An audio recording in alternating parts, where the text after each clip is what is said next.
All right, we're live, man. I'm Eddie. How's Hump day, kind of late. Kind of late, Kind of kind of like late. over the hump. Over the hump. I had a post on when I had initially posted it. I was like, oh man, crazy events over the weekend. But I deleted that and I just said I just put up, well, with all the insanity over the last few days, we shouldn't have any problem finding something to talk about today.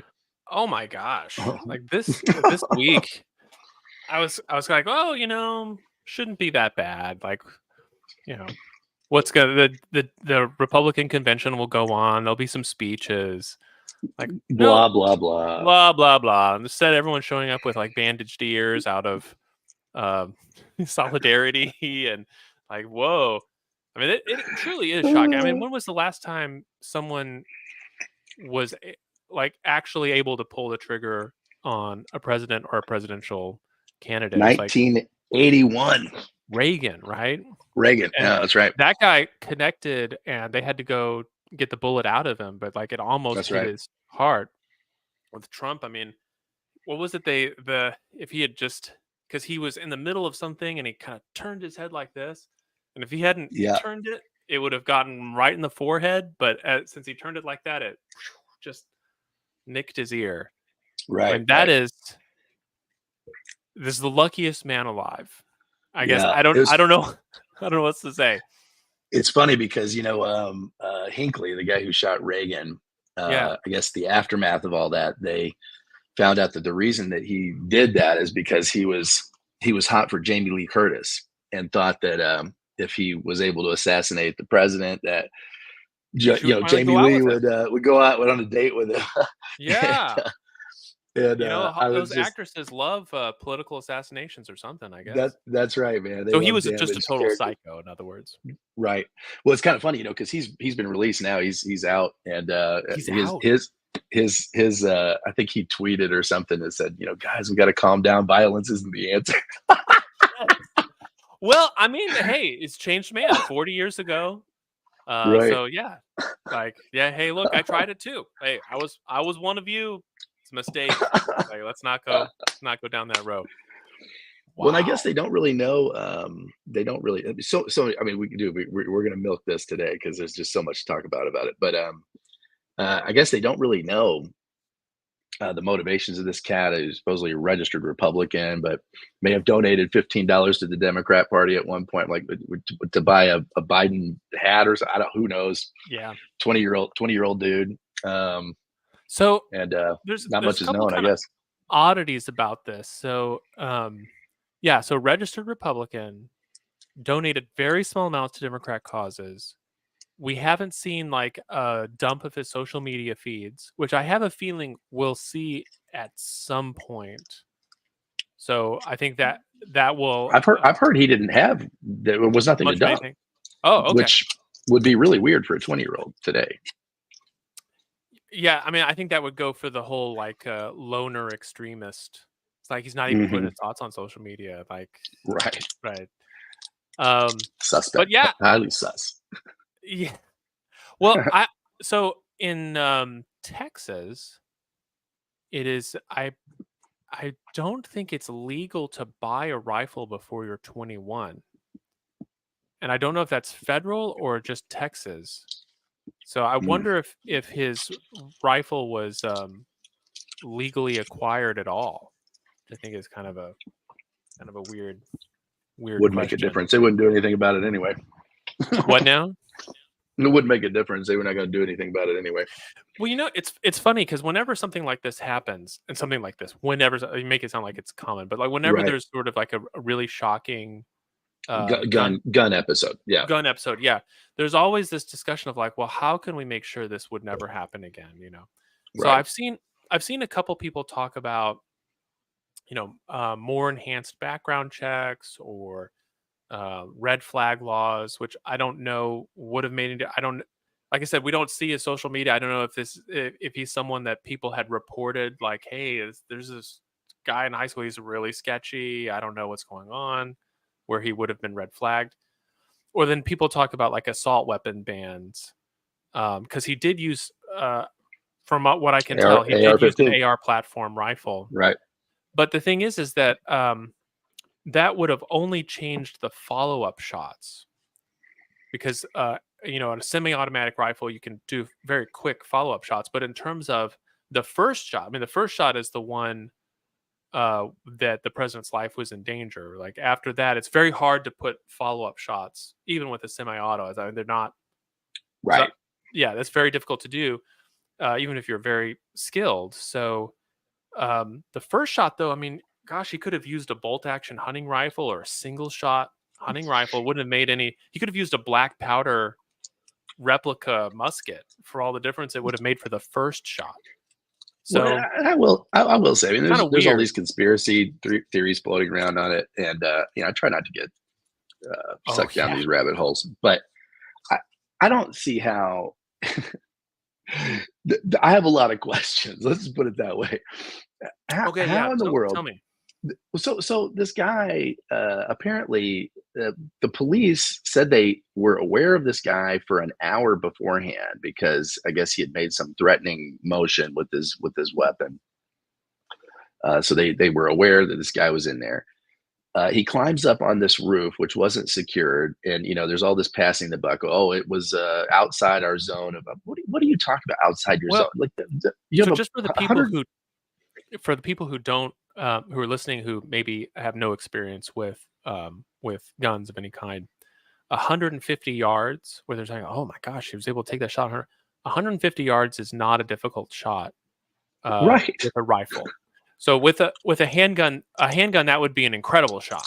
A right, handgun past I don't know, past 10 yards, handguns are very difficult to aim at a small target, but rifles are very stable, usually use magnified optics. So a typical hunting shot. So I've gone deer hunting before. A typical deer hunting shot will be anywhere from 75 to 200 yards. So 150 yards is not that far. Like it's the kind of distance that you would think a security detail would have some eyes on.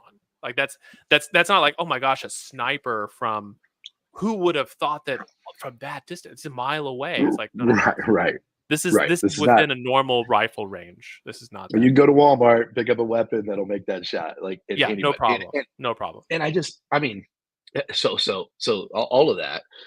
Then you have the fact that people, ordinary people who are not trained and aren't looking out for threats, are like, "Hey, what's that guy doing on the roof?" Like, I Yeah. mean, there are all these videos of that. So, if they're seeing it, certainly the people that are in charge of securing the location must have seen that. And then I mean, the guy gets off all these shots. I think 5 shots. 5 One shots one before person he's hit. before he's hit. One person Yeah. killed. Um, they. I mean, Thank God only Trump, one. I mean, Trump, that's Trump. Yeah, right. Trump ducks, and then the Secret Service. I mean, that the swarm on him that yep, seemed kind of that's typical. correct. But Yeah. then he's able to stand up and tell them to stop and like get his head up and like shake his fist. Which, by the way, one of the most iconic photographs I think Oh, ever yeah. captured. No, everybody watches knows I'm no Trump fan. I'm like, dude, that guy That's nailed a it. good that's a good picture. That So is he was interviewed but about but this. but that again, that's again, if there's more than one shooter, I mean, you're just exposing the guy to more. And then as they're hauling him away, I don't know if you saw the video of this. The poor Secret Service lady can't even manage to get her gun into her holster. I Yeah. mean, like these are not. They're not So sending their supposedly, best. they're Not not sending sending their their best. best. Yeah. They're not sending their best. Um, That's right. so as far as the having him get up, so Trump actually he gave an interview about this. It's because someone had asked him like, we didn't even know if there was another shooter. Like, why would you do that? And he said, well, I've seen situations where basically security takes over and you're carried out. And he felt like being carried out, it looks bad. It's like a sign of Well, weakness yeah. because then yeah. So he's like, I'm not doing that. I'm not going to do that. I'm going to walk out. And so he asked for his shoes because I think he'd taken them off when he was behind the podium so that he could be more comfortable. So he's like, "Let me put my shoes Right. on." Let me get my shoes. Yeah, you could hear that in the audio. Yeah, Let me get my shoes. yeah, because he's like, it looks bad to be carried out. So I mean, he was aware of the optics. I mean, that's I guess kind of what he does. And Dude, so I mean, it's talk very good about at optics. a genius in the uh I mean, to have I mean, which, and somebody had pointed this out to me too. It's like, well, if it was a false flag and he, planned this, and of course he was ready because, I don't buy that. But Mm-mm. I mean, No, I think certainly because I mean, the biggest thing about that, and now, just that was one of the first things actually I thought was that it was staged. before I knew any of the details, Right, or because just when you heard the uh, first headline, you're like, "It's fake." that's fake, right? And Really? Wow. and I just it is not because of Trump. It's just because of today's environment, man. I mean, like, so Sure. much of what you see is complete horse crap. But there's no. I mean, first of all, if so, they were shooting blanks, and then he, like, did this to his ear himself. When he because there is a scene where he puts his hand to his ear and pulls down, and you can see there's no blood on his hand. But yet, when he recounts it, he's like, "I pulled my hand down, and I could see my hand was bloody." But the video shows that's not correct. But you're on adrenaline. I mean, you're not supposed to remember everything. But so it's like, okay, well, if you put your hand there and there's no blood, then maybe there was no injury, and then initially that was what I was. But then it's like, okay, well, look, you've got photographic evidence of you see the bullet. I mean, one of the pictures, and then how do you account for the dead body? So, like, there's no. I mean, certainly there was real live fire being Yeah. handed there. So I I um, think there is a question if, and this will be cleared up, whether he was hit by fragments of the bullet itself, or if he had a right, teleprompter, if maybe it bounced off teleprompter. shards of glass or something. Yeah, I don't know. I mean, I kind of don't think that really matters that much. Like, he felt something, and if you've ever been cut before, like, people that maybe you cut yourself with a kitchen knife or something. There's a moment where you feel it, and there's no blood, and then the blood happens. Right, And you then, just sort right, of like that moment where you're like, wait, did I cut myself? And you look down, and then you see the blood. Right, like, kind of right. comes out. So none of that, I think, looks to me, doesn't none of that looks terribly suspicious. No, and especially now that you have the full tableau, I think that's out there. I mean, I do think um, while I hate to, like, uh, sign on to this kind of theory, I do think I don't see how you could not have questions about. Supposedly, there were some people that short sold some stock in certain Oh, Trump organizations stuff, the day yeah. before, Yeah. and there was, it, it's hard to point to all these failures and go, yeah, no big deal there, nothing to see here. That's difficult. Mm. And whether the guy himself was part of it, or whether he was a complete, rube involved in the ploy or whatever. He doesn't seem to me. He seems to me like the guy the intern that you hire to go, pick up some donuts or something. Not somebody you clue into the master plan by any means. But Well, I mean, if you recall Oswald, he maintained right up to the moment he was killed by Jack Ruby, strangely, um, he maintained that he was a patsy, that right, there was like, I don't think that he said that he didn't do it, but that like he was being set up to take right, all of the blame. right, And of course, we never got to hear his full story because his life was cut short. And also, like I said, a very kind of suspicious circumstances. So, um, maybe, I just think whenever I think about that kind of conspiracy, you got to think about all the people that had to have been involved and how much they would be hoping everything went right. And it's just like, I mean, I'm not saying it's impossible, but like, I would need really strong evidence to sign on to that view. Just the idea, looking at it right now, to me, it looks like incompetence to me. It looks like it looks like everybody's like, "Oh, that was their job. Oh, that was their job." It's like, "Well, I thought they were handling it." Like, "Oh, there's a person up there." It's like, "Well, let's radio it in." They're like, "Why are they radioing it to us? Why aren't you doing it?" And then, the real problem is when the I had stuff the key. I thought you had the keys. I thought you had, yeah. It's like Yeah. Spider-Man looking at it. Yeah. Right. Right. But I I think the only part about it that looks weird to me is that, okay, people seem to be reporting this in advance. It looks like the police sniper, who did take the shot, was already aimed at, from the pictures that I've seen. So again, this is all still new. All this might be Right. false, but from the pictures I've seen, it looks like he was already watching. A few shots go off, he gets clearance, take the shot, takes the shot. Why wasn't the speech stopped? That's the part that I find a little strange. If there's people chattering and no one's really sure who's in charge or who's supposed to take care of this, don't they just say, "Oh, well, put tell them to get down," or something, like there's a problem or whatever? I would think that would have happened. That's the part to me that's a little weird. The rest of it, as far as people dropping the ball, I mean, I've worked in large organizations. You've worked in large organizations. Like the amount of times people just kind of like, well, that's someone else's problem. It's Well, and legendary. it is legendary. You would think not in an organization like the Secret Service, but like, You'd hope, yes, I mean, you'd hope. But I but they're mean, not. I don't think you're they're immune. They're not immune to that kind of stuff. I mean, never underestimate the power of incompetence, is what you're yeah, saying. Yeah. yeah, and that's the thing. It's like, if there is some kind of conspiracy, I would need to have the evidence for that outweigh just sort of the general human ability to screw things up.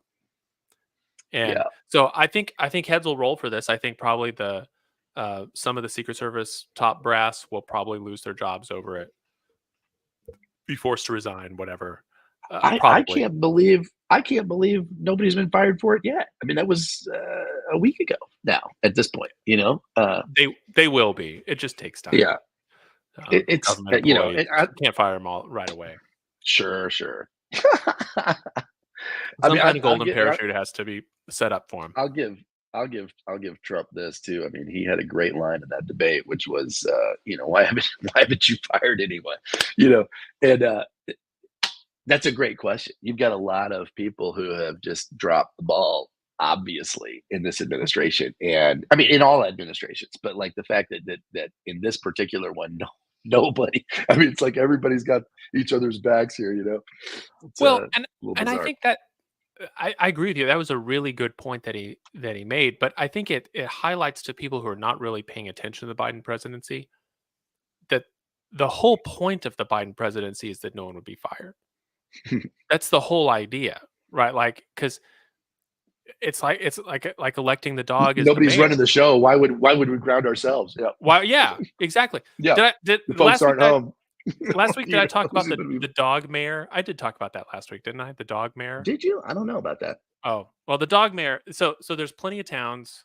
If stop me if I've said it. There's plenty of towns here in Texas and other places around the United States that the mayor is elected. They elect a dog to be the mayor, or a cat. There's actually a city in Japan, small town, where they elect the cat as the mayor, and it's their way of saying we don't need a mayor, right? Hello, Like, Kitty. yeah, you don't Yeah. need a mayor. Well, like, what is the mayor going to do? It's like, well, city council's got everything taken care of. It's a small town. Everyone knows It's each like other. it's like it's like my closely held corporation that I own. Its board of directors is populated by you know somewhat specious characters. Yeah, Yeah, there's yeah, nobody. It's like it doesn't, because you don't need a board of directors, right? So that's it's right. like Well, you but don't need legally I do, but yeah, what you do. So like for these towns, it's like, well, what is the mayor supposed to do? Well, they're going to judge the apple pie contest at the fair, and guess what? The right, dog can do that. It's like right. he's wagging his tail This, more for this is the this one. best one. Yeah. Best one. So Yeah. think about the Biden presidency as electing the Like dog to be the like president. Caligula nominating his horse to be Yeah, the yeah the Senate's stupid. We don't need to worry about the yeah. Senate. Um, so That's a true story. That yes, is truly crazy that this guy like puts his horse in the Senate. like this is what I This is what think I about think you. of you guys. Yeah, Yeah, here's the horse. yeah. You can start with my horse. So that's what the Biden presidency basically is. It's like we don't need a president, right? We've got the departments kind of run themselves, and you've got sort of the permanent Washington establishment and the think tanks, the revolving door of industry capture, regulatory capture. So it's like a president's superfluous. Like let's get Uncle Joe in there. He can sniff some girl's hair and like hand out awards when we need him to, make a speech, and otherwise, go to bed at 4 p.m. Like we don't need you.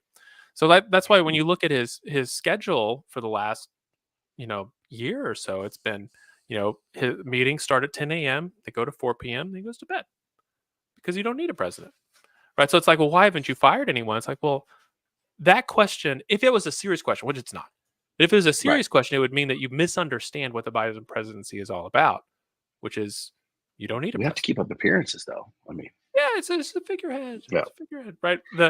He has handlers. He's not in charge of anything. That's the purpose of it. And there's plenty of reasons. So like me saying this out loud, there's going to be people who listen. They're like, yeah, like we would prefer a more technocratic thing. We need like, did you ever see that show with Carrie Russell in it? It's a pretty recent one where she plays an ambassador or the oh yeah, wife the of an diplomat. ambassador. That's Yeah, excellent. Yeah. yeah. So and that would No, no, be she's the principal. Her husband is oh, that's the right. consort. Yeah, She's the ambassador. yeah. So in that one, they're always I mean, anytime an elected politician talks, they're like, "Oh my god, like this is so embarrassing. We got to We're gonna have to control this. Yeah, we're gonna have yeah. to undo all the damage," and like the kind of priorities that the elected politician has is actually contrary to what's good for the country. Right. So it's like, yeah, Well, wouldn't it be better? and then at one point they're like, he shows up at that series of meetings, like, "Oh, I'm going to get my hands rolled up my sleeves and work with you guys," and they're like, "Not needed. No, right? That's Yeah, go worse. away." Yeah. Yeah, So like if you're coming from that perspective, really having the elected official be a mere figurehead pushed to the side as much as possible is a feature. That's not a bug, right? That's not a right. criticism, right? And so if you're on board with that, then yeah, like why haven't you fired anyone? Well, why would I? That's not what I'm here to do. I'm here to kiss the babies, smell the girl's hair, right, and shake Not be people's too hand. offensive. Yeah, Not be too they're offensive. like Yeah, the be kindly Uncle Joe, and that's that. who was the So guy that was on Total Request Live for years and years, the main guy, having a total space out. Total Request But Live, the radio program. TRL, yeah, on MTV. Let me look it up. This is embarrassing. But anyway, they said that TRL. was one of the biggest reasons that he Carson was Daly. chosen. He's Carson Daly. Yeah, he just Yeah. not going to offend anybody. Friendly. Everybody loves Carson Daly. Like, I mean, it's Yeah. really hard to find people that don't like Carson Daly. Nice guy. Yeah, yeah. Yeah. Yeah. That's what. That's Not what. polarizing whatsoever. Well, and certainly not going in there like this is what I want the show to be. It's like no, no, no, no, no, no. Right. No. Yeah, you We guys have a tell team me that where to does that. stand. I'm good. Yeah, Yeah, team that does that. yeah, Yeah. yeah. So I think, um, you know, I guess we've had 4 years now of what that more technocratic, uh, elected official hands off executive branch looks like, and maybe it's good, maybe it's bad. I mean, voters get to decide. I don't know if they're thinking about it quite in those terms, but like that's what do you think of the last 4 years of that style of executive? Good, Me bad? personally, Yeah, like what do yeah. you think? I mean, it's good on paper. I mean, it's hard to Let argue against let the experts be continuity. in charge, kind of thing. It's hard to argue against continuity. I mean, I'll just say that. I mean, like people that are in the system, enjoying the system, benefiting from the system, typically want the perpetuation of that system. So, if you're making money, things are good. It's like, dude, why rock the boat, right? Sure. It's on the flip side, I think the average voter, like the average American, I don't think that they've been served. On paper, everything looks good. I mean, like we've gone over this before, right? Economic metrics are all pointing in the right direction. Stock market higher than it's ever been. Trump used to brag about that Mhm. as here's what a great job I'm doing. Look at the stock market. Okay, well, if that's the metric, then Biden's the greatest Hey, president ever, he's doing right? great. Yeah. And but as I used to point out then, when Trump was, dude, like that guy's got nothing to do with the stock market. That is a function of GDP and moves made by corporations. I mean, does a climate of less regulations allow certain companies to do better? Yes, but also like it also contributes to When you have less regulations, you have less consumer safety, which increases lawsuits and different things that eventually come back to haunt you in other ways. So, I mean, it's not like it's generally speaking, I come out on the side of less regulation is a positive thing as a business owner. But as a consumer, I like knowing that the milk that I'm buying and the food that I'm buying, the water that I'm drinking, and all these different things, right, are regular, coming through a regulated Sure. process, and they're safe. So, uh, you know, but I think ultimately it's not a fault of any particular set of policies. It's this high inflation number that's going to kill. I mean, and I think it's like James Carville's old, it's the economy, stupid. Sure. It's not the economy on It's the paper. It's the way the felt economy. economy feels. That's right. The way Yeah. the economy feels to somebody, and I mean, really, the metric is somebody living paycheck to paycheck, which most of these policies are not geared for those people. So somebody living paycheck to paycheck, they're going to notice when the price of goods goes up. Uh, they're going to notice that unless their wages completely point by point map with Track it. inflation, Yeah. they are going to see a loss in their spending power. When you have a loss in your spending power, you're going to feel that, in your wallet, in your pants, in your butt, whatever, however you want to say it, Yeah. right? Like, I mean, that kicks you in the gonads, Yeah. so to speak. And so you feel that. Well, and And there's I don't, also no way to talk someone out of it. If you're like, "Well, actually, bro, I used to you're be able to pay my fine, bills. Now I can't. why are you That's right.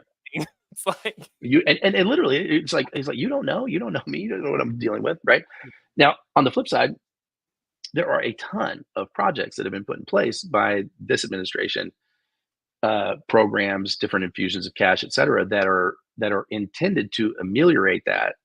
However, they're very targeted, which is, I think, from a master planning perspective, that's good, right? I mean, there's no reason to just slather money all over the place. On the flip side, like the groups that meet that targeting and understand how to take advantage of it, that's great. But the vast majority of people, they're not paying attention to this. They don't even know that there are sometimes billions of dollars set aside that they can just make a phone call to the Social Security office, et cetera, and take advantage. They have no idea. They don't know how to navigate that. And well, so and it's not a sometimes those funds are because they're so targeted, it's like, "Well, you would have, qualified except for such and such, and we need to fill out an extra form to see if you can get the exception," and so it's like, "Well, why am I even here then?" Like, I don't just kinda walk away from it. right. So, And I yeah. mean, and I can point out instance after instance after instance where, because of this bill or this politician or this whatever, that the common people were actually, I mean, paycheck to paycheck people were actually thought of and brought back into the mix and say, hey, we can't proceed with this without this because this is going to, at least the average person is going to be able to access that. But really Mhm. the only way to access that is through some kind of tax credit or direct payment that the average person will receive. And I mean, when you open up your mail and there's a check in there, That's something. that's money, right? When you fill out your tax return and you're able to get a bigger refund, right? Or all of a sudden, the exemptions that you're claiming reduce, result in lower withholding. Like, that's immediate. That I feel that because, again, my purchasing power goes up, and that's what it's about. It's about the fact that I'm going to work, I'm receiving a certain amount of dinero, and then I go out into the world and I spend that dinero, and either I Mm. have some left over or I don't, and I'm trying to get creative about how that works. And if they're not tuned into that process, and there's only a couple different ways to get money into that situation. And obviously, I mean, from a libertarian standpoint, it's like, hey, the best way to do it is to not take money out, right? If you don't take money away, then people Sure. have their money, they can spend. And 100% that makes sense, right? But if you are going to deploy it, the government typically does such a, and I mean, it's a couple years ago in my insurance business, I took on, uh, helping people with Medicare, right? Okay. And I used to sell supplemental health and then life insurance, et cetera. And these are kind of like, um, what I would call, nice to have, not need to have, but nice to have products, right? Like life insurance. I mean, it's great when you have it, but no, but you're not going to jail if you don't have it, and you don't really notice that it was a mistake not to have until after you're dead, and then you don't notice it. The Yeah. people left behind notice, but Yeah. Your problems but are over. your problems are over. So But when you get into actual like health insurance or Medicare, like what we started taking, those are need to have programs. I Mhm. mean, that's you can't car insurance, homeowners insurance. These are need to have. You have to have. You can't buy a house without it. You can't drive your car without it. As a senior, you can't avail yourself of medical services without it. Okay, so this is Medicare is an entitlement. It's a government run program.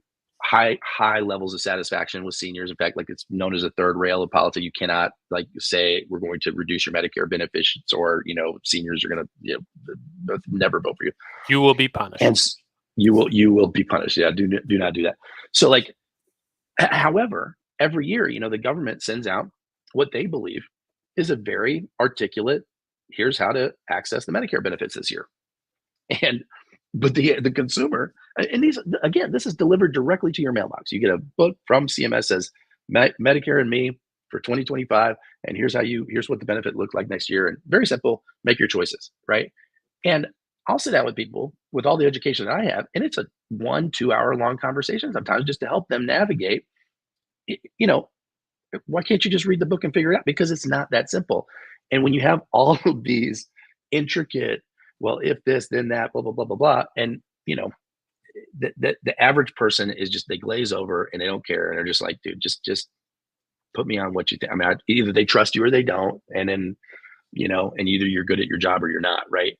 And so I just think, you know, the way that most of these programs, because of the way our system is not a parliamentary system. Parliamentary system, one party gets elected and they control everything. Right. You know, uh, Britain, Australia. I mean, look around the world. Most of the world is run by parliamentary systems, and ours is unique in that it's not. And you could say, "Hey, that's a great thing. That's a terrible thing. Whatever." It's amazing because it's lasted this long, and we're the greatest. Hey, results speak for themselves. Fine, and every package that the government puts together is a disaster in terms of, because you have all these competing interests, all these people with diametrically opposing viewpoints that put their 2 cents in there, and all this horse trading that goes on behind the scenes. So, okay, I'll give you that, but you got to give me this, and blah blah blah. We can't do that. We have whatever, And at the end of the day, like the packages are obscenely complex. Whereas if you had a more parliamentary structure, they could put their package together and roll it out, and either it would work or it wouldn't work. The voters would like it or wouldn't like it. If they didn't like it, they're going to vote your whole party out. So They know who to blame. they know who to blame. And here it's so easy to, well, if it wasn't for them, and if it wasn't for them, and you have this, and I think it's just a feature of our underlying structure. And I don't know how you fix that, Uh, honestly. it's Um, interesting. Like it would depend on how you saw the best path forward for progress. So, um, a parliamentary system, the way you're describing it, would be kind of like walking, right? You sort of fall one way and then you fall the other way. And so you're just basically always falling, right? But you're going to get somewhere in the process. So it's like, okay, UK just, I think Labour now is about to form a government. yep. So when they do, there's going to be some winners and losers out of that. And so it's sort of like falling one way. But before it gets too bad, they'll get kicked out. But some of the good things that they did will remain. And then the next Because the group, voters will demand it. That's right. right? Some of the good things Yep. that they did. And so in the process, you go somewhere where, yeah, the system that we have now, if it worked better, like the best version of it would be everybody would make some really strong compromises. So you never had this sort of back and forth. It would be sort of like, like the way a minnow would swim in the water, right? There's a little Right. side to side, but like there's a lot of coordination. You're not falling. Right. So I don't know. I mean, I think that it could work the way it is now. I do like the idea of people having to compromise.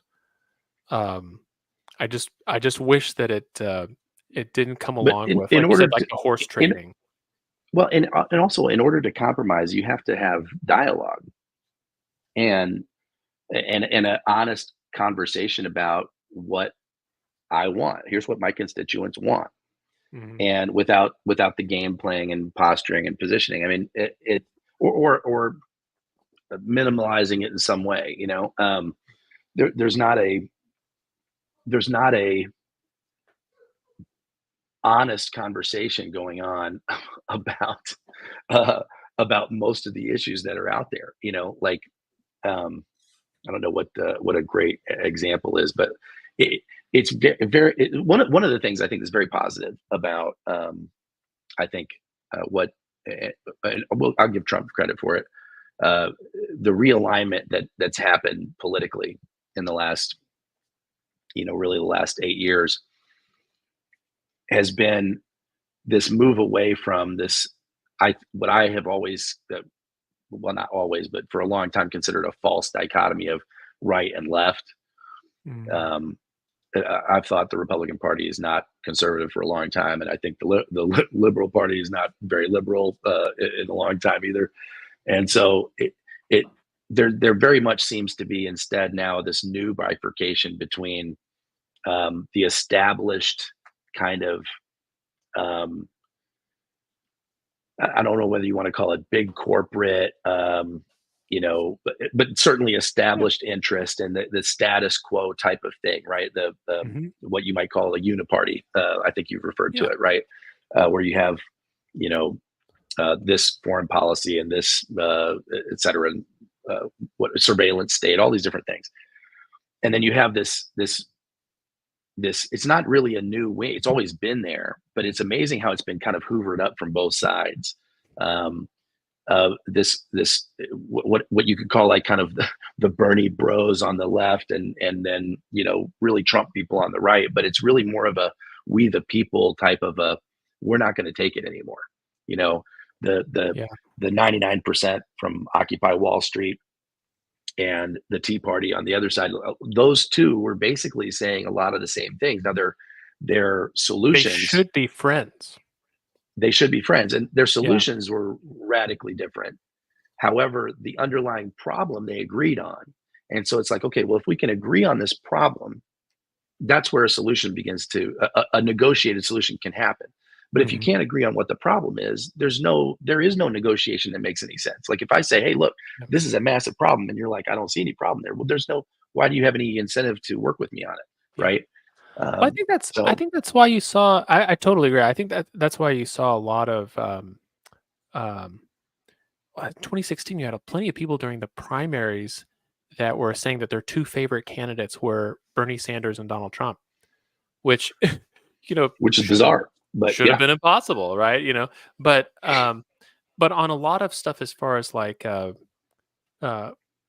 what you were talking about, like the paycheck to paycheck people or, folks that are interested in, like, converting natural resources into products, whatever form that takes, you know?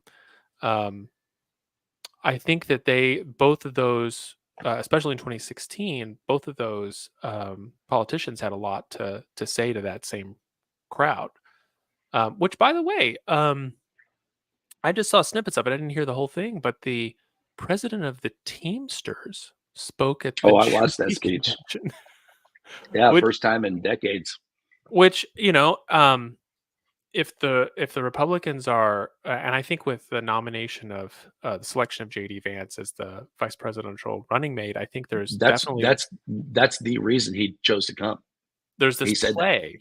There's this Yeah. play for like, okay, we are now the party of the working man. Democrats left this. They threw it away. So we're going to take it. Which is a really interesting move. I mean, strategically, a very interesting move. I don't know what I think there's some things that pretty much everybody agrees would be good for sort of working again people that convert natural resources into products. So You're talking about manufacturing is what you're talking about. manufacturing, blue collar, anything that involves trained or unskilled labor. um, Manufacturing, industrial, light industrial, et cetera. yeah, I mean, even down to stuff like the people who installed my new HVAC system, right? Like Trades. trades. um, the more people in the country, the greater the supply of labor with the lower its cost. I think it's sort of like a basic economics. Well, that's So right. And the it's interesting because, like I've had this conversation with people on the left about immigration specifically, right? And it's like, mhm. oh, there's all these talking points around immigration that I find completely disingenuous. Like Diversity is our one strength. talking point is like, well, our country was founded on immigration. Like our dad was an immigrant, right? So like, I Sure. mean, we True. all love immigration, right? And it's like, oh, but I hate illegal immigration. Da, da, da. It's like, look, uh, there's nothing illegal about people seeking not amnesty, asylum, Asylum. right? Yeah. And that's what the majority of these petitioners claim again to be amnesty seekers. And until you reform the amnesty process that is mandated by the current law, like you are obligated, because again, it's our law. Our Mhm. legislators passed these laws and said, this is what you do with asylum seekers. Again, we did this. We elected these people. They wrote the laws. That's what's on the books. And so every time a president, whether it's Trump, Biden, whoever, says, "Okay, we're not taking any more amnesty seekers," that gets thrown out in court. You cannot. I mean, Mhm. it's not sustainable. Now, you can come up to work, you can say, but all it is a band aid on the structure. What we have to do is redefine the asylum process, right? Or do away with it altogether. Like, so if you're like, "Hey, dude, we're full. We're not taking any more Yeah. asylum seekers," whatever. But let me just finish my thought here. Yeah. So Go ahead. the the I find that completely beside the point. Okay, I mean, that's a structural thing that I'm pointing to. That's like hey, look, everything else is beside the point if you don't fix this process, right? Or have some quick way, 3 questions to ask if you're a legitimate asylum seeker. If you're not, you're out. Um, Whatever, and people could get creative about that. But what is missed in this whole thing is that the big corporate interests are all about this illegal immigration because Oh yeah. because illegal immigration, as people come in, they have to do something to make money. Most of them, that's why they're coming here. And when they get fake papers or whatever else that they do, buy some I-10s and get some fake SSNs off the dark web, whatever it is. They've got all this black market stuff going on. It lowers their labor cost, and Mhm. and and 50 cents here, a dollar there, et cetera. That adds up to billions of dollars of Oh yeah. saved labor costs, Yep. and that's the underlying thing. And so, like when you're if you want to say you're pro worker, and then you are at the same time saying I'm not going to address this illegal immigration scenario, that is the number one thing that you have to do in order to give the workers the benefits of. I mean, Sure. they can organize all they want, but if you've got people outside that are willing to come in and do your job for half the price, I mean, you Yeah. can't. That's not Well, sustainable. and I think the American left right now has gotten kind of worked up over stuff like, well, at least when we were, I mean, taking the discussion from like 10 years ago, um, the minimum wage. It's like, oh, we'll raise the minimum wage. The people that are coming in that are willing to come in They're working off the books. It doesn't matter. doesn't matter. Yeah, they're not even working Right. for minimum wage. They they're and that's the thing. It's like there's a I think a very I think it's easy to get into kind of like a tough guy kind of thing. Like, look, you got to wait your turn, or how dare you violate our laws or whatever. And I don't think that's I think that's the right approach for anybody that's trying to tackle this issue. It's like, hey, if you're coming from a war torn country and you're like, I got to break the rules a little bit to get into some place where I'm at least somewhat safe, and my situation would be better, then I mean, why wouldn't you do that? Like, I understand, especially if you're coming from a place where the laws are routinely broken for the right price and it's not a big deal. And so it's like, I get that. Like, I'm not out here saying like let's arrest people, But but that's not necessarily an asylum claim. right. It would be my That's point. that's Yeah. that and but the issue that I can think of here is that if we really were serious about the American workers, the ones that are here now, however they got here, whatever their story was, more a greater supply of labor will not solve their problems. And so um, any any political party that wants to court that group of voters, I think must say that we're going to reduce the supply of labor.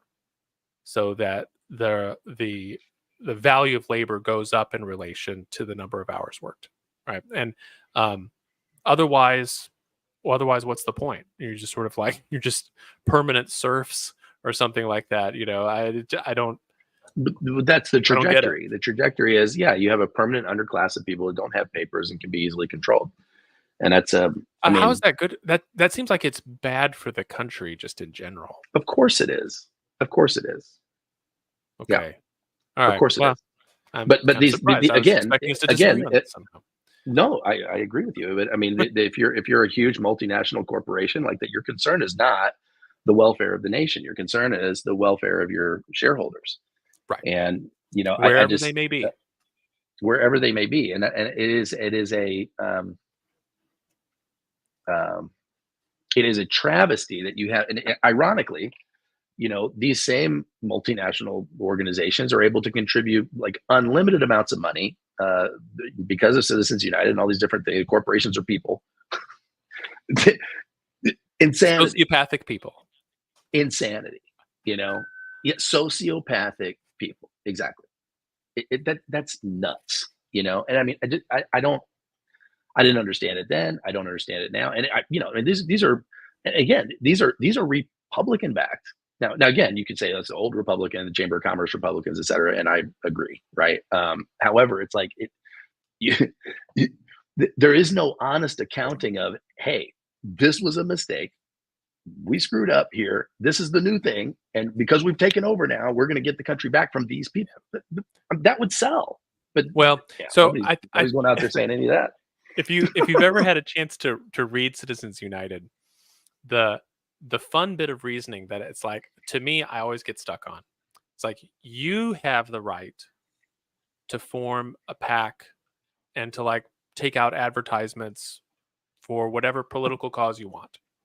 Right? You can't donate. You can only donate to a candidate a certain amount. But let's pick an issue. Let's imagine you were like really concerned about overfishing in the North Atlantic, and so Whatever, yeah. so you created some ads, you commissioned them, you ran them, you spent your own money to talk about, we need to stand up for fisheries in the North Atlantic.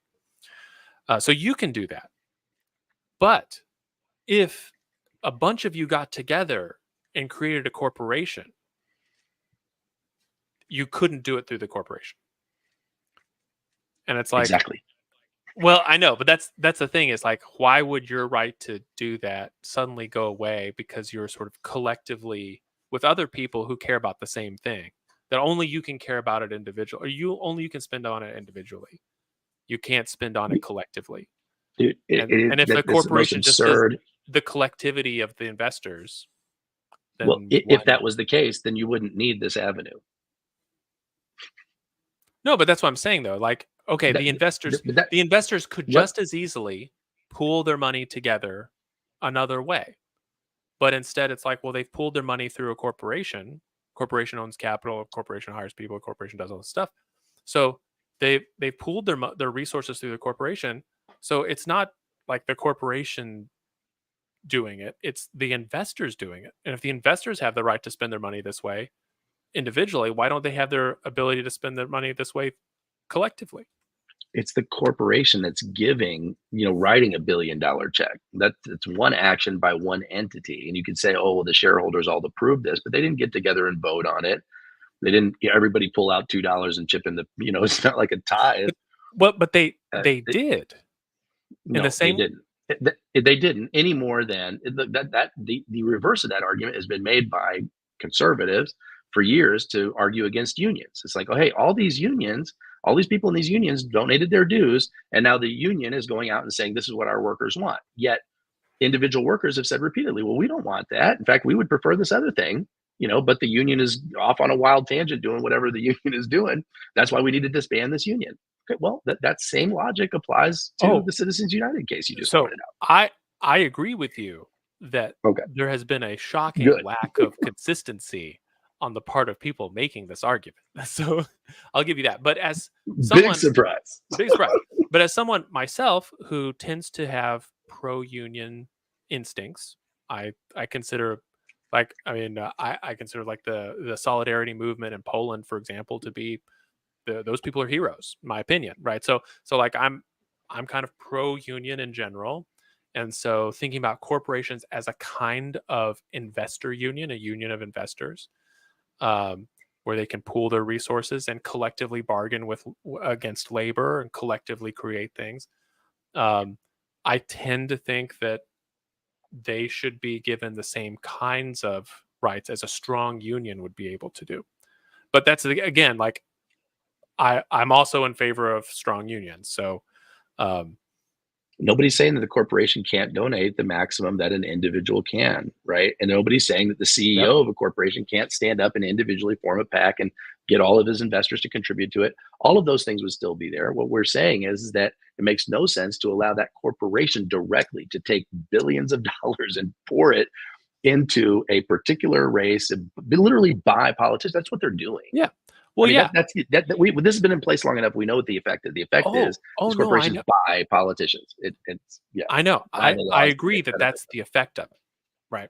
Obviously, I'm just thinking if you have the right, that it's hard for me to wrap my head around how you might have the right to do something individually, but not the right to do it collectively. So it's like you have the right to write a book, It's the same reason. It's the but same you reason, by can't the way. have the book A church written by has your corporation. Like why not? You know? a church has the ability to have tax exempt status, right? Yep. And any individual in that church can stand up and make political statements. Any group of individuals in that church can stand up and make political statements. But when the church itself or the pastor of that church begins to make political statements, it risks losing its tax Sure. exempt status. Now, why? I mean, this is a very similar argument, right? It's like, well, I don't understand. I could do it as an individual, but once I do it as a church, all of a sudden, well, yeah, because that's where the line is, and the line is we don't want um, But the church uh, could. The church could, as long as they were okay with giving up their tax exempt status, willing to pay which taxes. they're not. Okay, Which they're not. which But you have to why pay would they? taxes. That's what I'm saying. You have to pay taxes.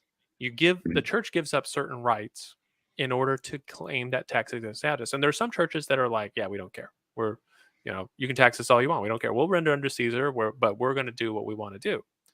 So, um, so it's not like you have less rights collectively than you have individually. It's just you're Okay, but willing to so make a trade. you're assuming that everyone involved in the corporation is a United States citizen, right? Which to keep your analogy consistent, right? Mhm. The minute that you have corporations that have stock held other places or even run in other countries, et cetera, I mean, they shouldn't be allowed to do, but that they are because Citizens United allows them to do that. So now you have literally all this foreign money coming in and in these other foreign interests that are buying our politicians, buying our laws, and writing these things that do Yep. not benefit us. Yep. That I agree. I don't so like that. yeah. I'm with you. But so my solution to that, you'll hate this one even more. Okay, good. I love hating things. Let's go. Well, well, I see this as like so let's so have you ever read Bastiat's book on the law? It's a French Oh yes, I theoretician. actually have. You Yes, have? Okay. it's So excellent. Yeah, one of the points that he makes, libertarians love this guy. But one of the yeah. points that he makes that I think is really cool is that it's like if the government didn't have the ability to pick winners and losers, we wouldn't be putting so much money into politics.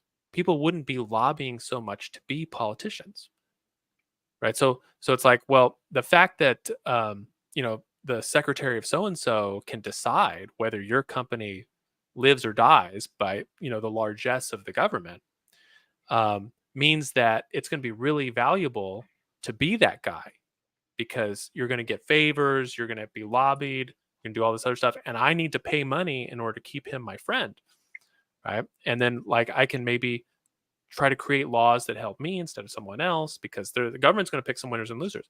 But the government didn't have the ability to pick winners and losers at all. Lobbying becomes completely pointless. Like, why do you care if he's your friend? All he's going to do is, you know, follow a set of rules mandated by the law that are transparent and kind of takes his judgment out of it because we don't need his judgment. His judgment isn't important. So the reason we have this issue is because the American empire is so vast and has so many resources and can pick winners and losers not only within our own borders, but around the world. Around the world. Yep. Right. So I think since our government is able to pick winners and losers around the world, then I think those investors, foreign investors, need to have the ability to contribute to our politics because it's only fair, right? No taxation without representation, right? That principle, they're not being taxed, but the principle of they're being affected by our laws, they should have a voice. They can't vote, so they can try to influence it through political donations. Now, once the American empire winds down, foreign money would simply cease. Just like it's like, oh my gosh, like, can you imagine, a small country, or just a country that's sort of more isolated, like how much foreign money pours into Canadian elections? Or it's like, oh my, Yeah. Very. yeah, people are sitting there tearing their hair out because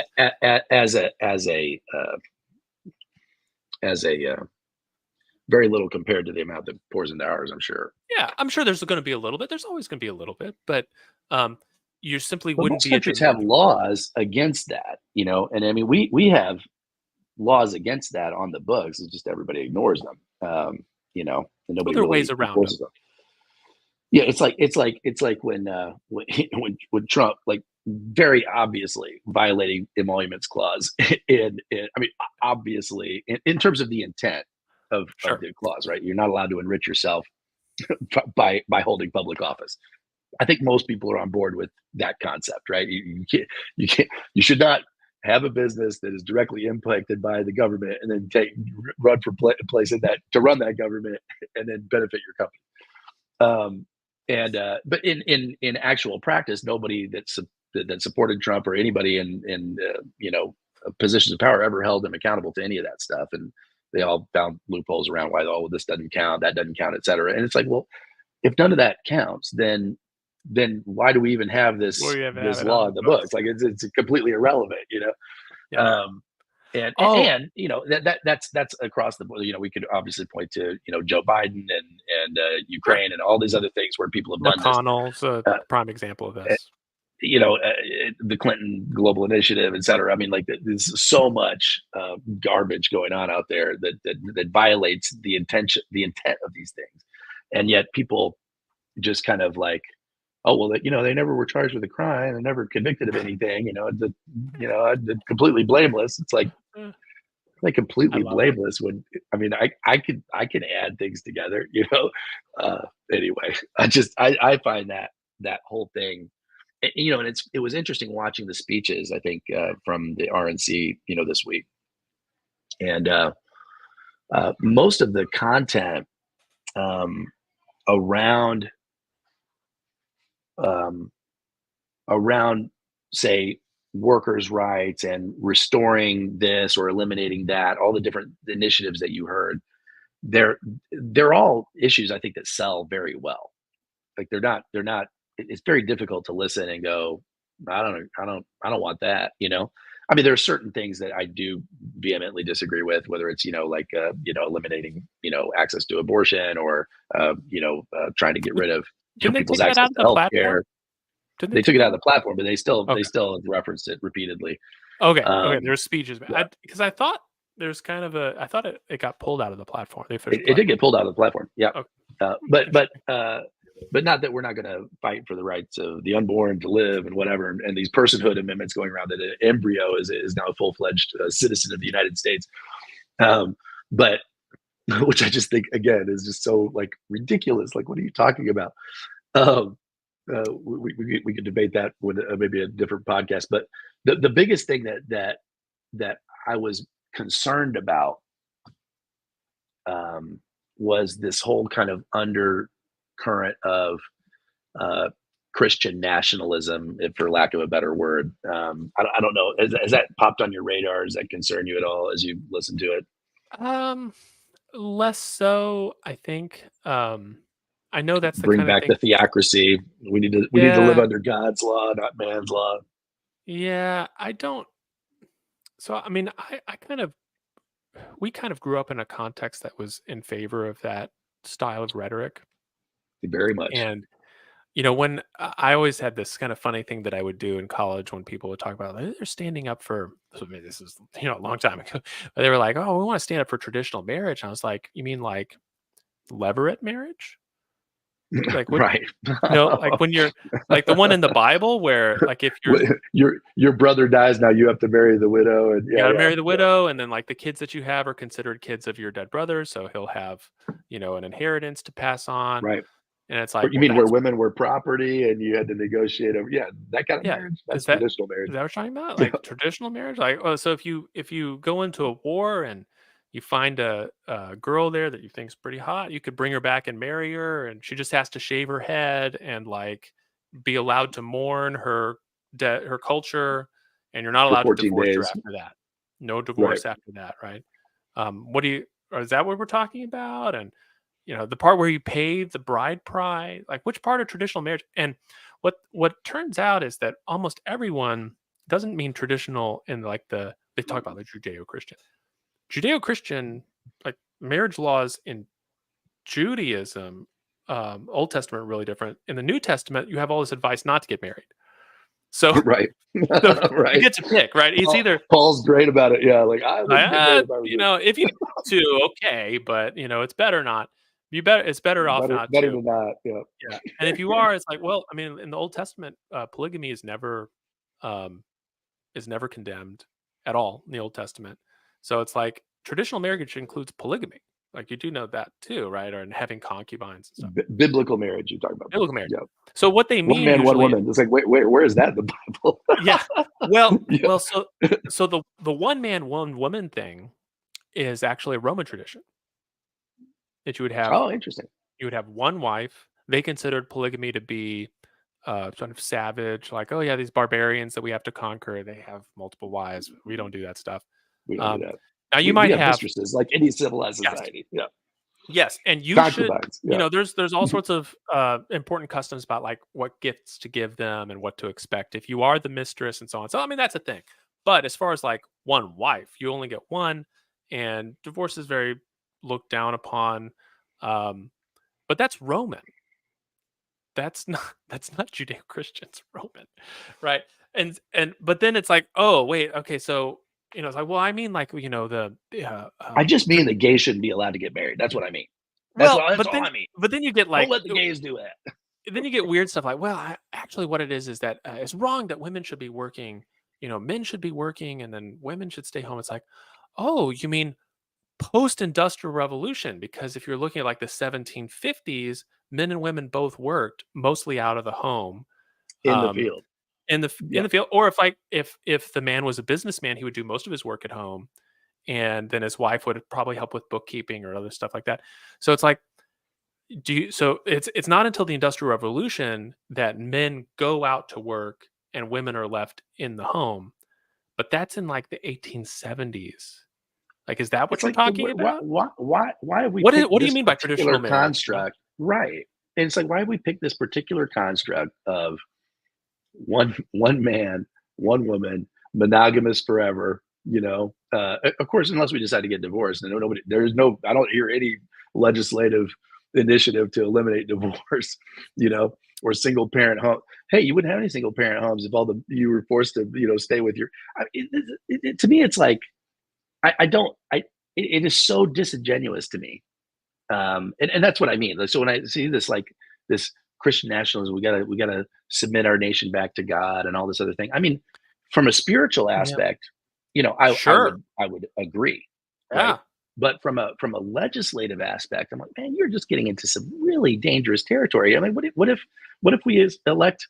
I mean, we've got plenty of Muslims in this country. What if a Muslim runs for office and gets elected? Well, Now, Got to now, turn our now country back to God, you yeah, we're gonna to bring we're Allah. gonna bring you back to Yeah. God, to Allah. It's Yeah. like there's a reason we have a separation of these things, and Yeah. people are Well, just I think the people who are saying it, and this is kind of my point about traditional marriage or like what the family structure should look like, or even like what men's fashion should be. And most of that is borrowed from these very hyper masculine silhouettes from the 1950s.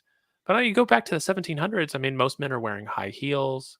There's like a protest when women started wearing high heels that the men are like, "Wait a minute, that's ours. Like, what are you trying to do?" Like they would wear those, the knee pants, that have the hosiery around your calves, show off your calves, right? That was men. That's what men were. It's like you have men obsessing about like floral print silks and stuff. I mean, go look at the portraits of guys from very important, powerful men in the 1700s, Napoleon. I mean, you don't get more manly than that. and it's like there's a lot of silk going on in those Yeah. portraits.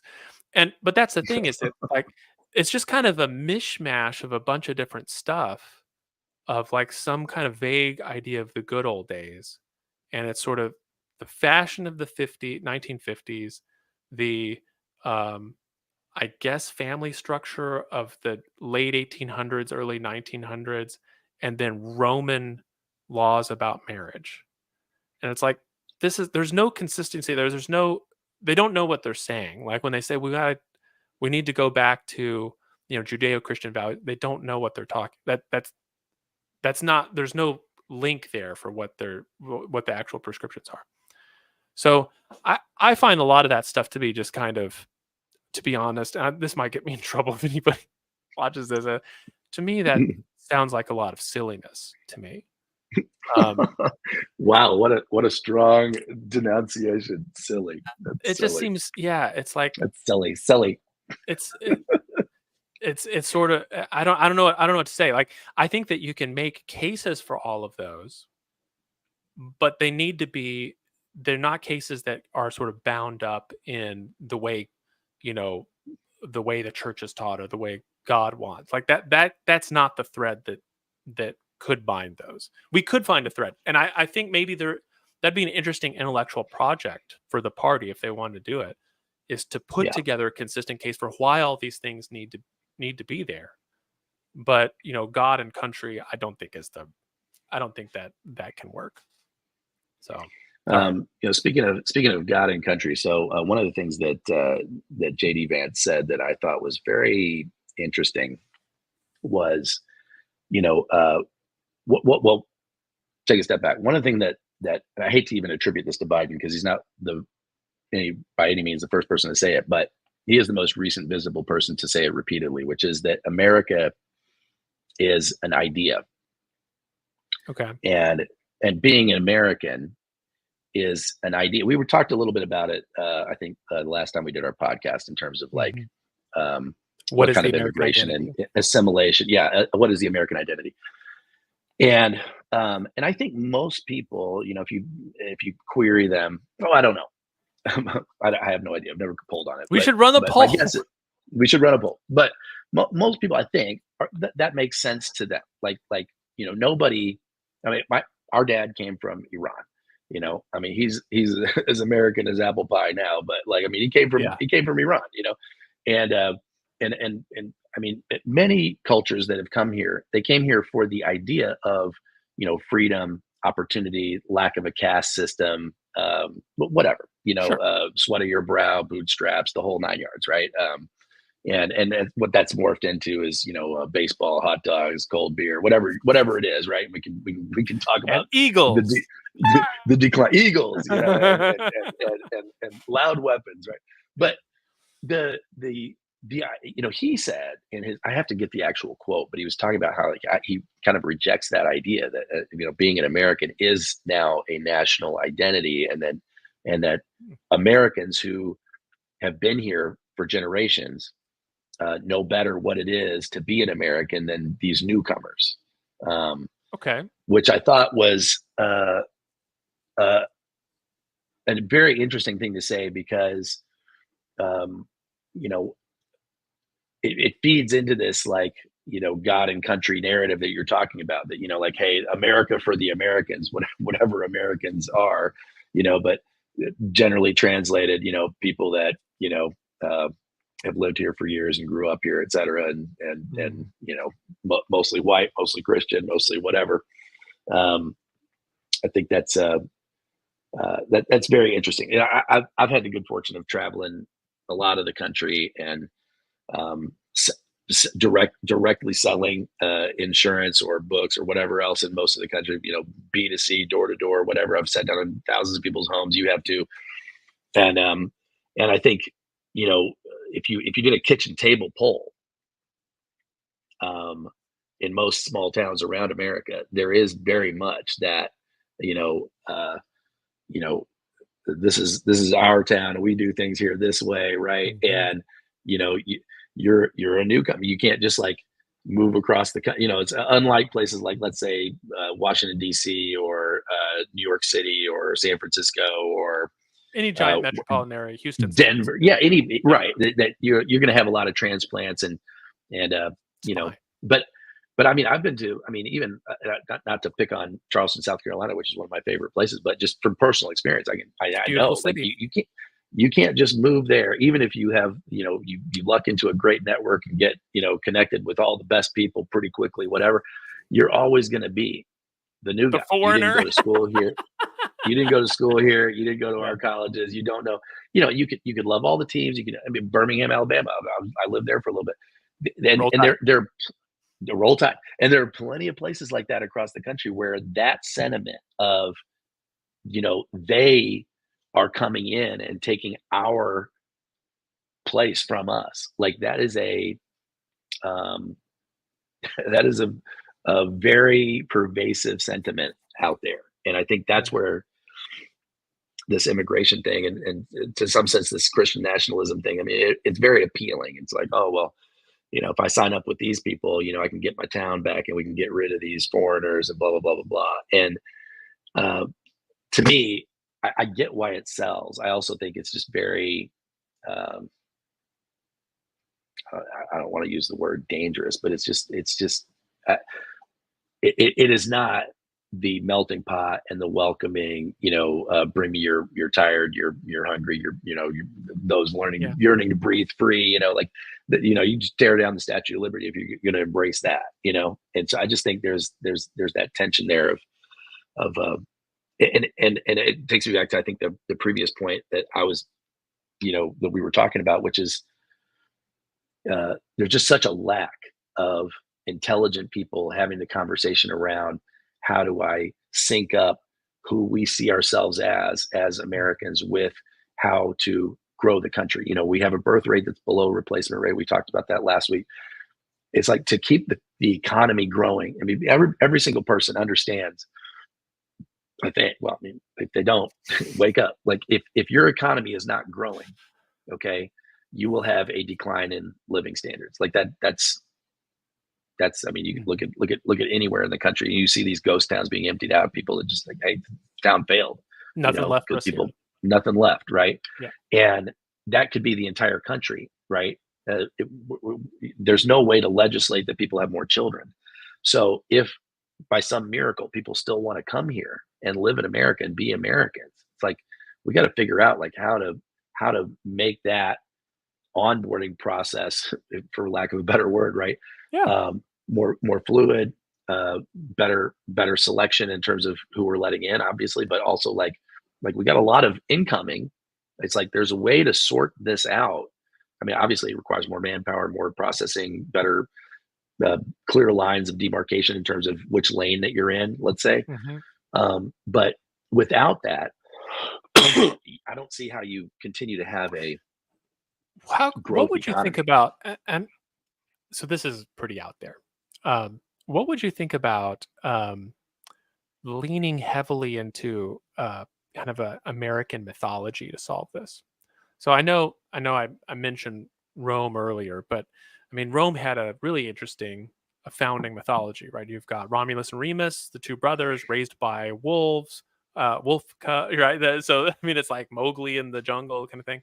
And Right. they've got this. They found the city on seven hills. One of them kills the other, so you have sort of like an original sin of Rome is part of this violence, Cain and and then Abel, man. Yeah. they later fed off of the Greek myths about the fall of Troy, and that Rome is actually founded, or the Latin people are founded by refugees These from descendants of Troy. Troy. Yeah. And so then that becomes like who we are. We are, the inheritors of the Trojan legacy, and we have these mythical founders and so on. I mean, we could do something like that. I mean, you've got some mythical figures already. So people like Washington, Lincoln, Jefferson, Franklin. You've got very near mythical figures are like Johnny Appleseed, you know, folks that you could tell some tall tales about, and that we made it a point, um, say within our educational system, that we're like, hey, look, I know we could spend a lot of time deconstructing some of these myths, but that's not what this is about. What this is about is giving everyone shared mythology. So, we have Johnny Appleseed Day. I'm not going to hear anything bad about Johnny Appleseed. That's not allowed. Like, we're all going to eat apples, right? We're going to walk around barefoot, and we're going to plant trees in the back of the schoolyard, because that's what we do on Johnny Appleseed Day. Because I think Yo if we, como manzanas for our well, Spanish friends. yeah, but I think if otherwise, I think so. Immigration waves, especially from new places, bring a kind of you would have to have sort of an openness to the new infusion, the infusion of the novel. And so we saw this with Italians and Irish when we had these large immigration waves, and people were not sure, like, are they real Americans or not? Now we don't worry about that. The gangs of New York or whatever. Yeah, yeah, yeah, Yeah. We're like, yeah, I don't like these people. They're different. yeah. They speak different. They eat different. They're very Catholic, which we don't like. You know. Right. So like, what if, so let's say the next wave comes in from, pick a country. We have like a big infusion from that place, whatever it is. And it's like, well, Well, I think how do we bring that so, infusion of the new and still keep I think a very conscious effort towards mythologizing America, well, I think it's interesting you brought romanticizing this it. up. It's interesting you brought this up, man, because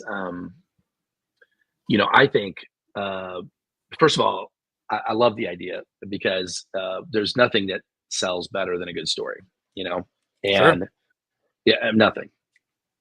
And a story arc, a hero's journey, whatever you want to call it, and America uh, definitely had, and I think for a long time, man. I mean, of our history, we had that, and I think maybe that's something. It's interesting you brought that up, man, because and again, like this first time you've asked me the question, I'm just kind of thinking about it for the first time, but as I'm formulating my thoughts, but I think several years ago I read what was the book that I read? Howard Zinn's The People's History of the United States. I don't know if you've ever read that.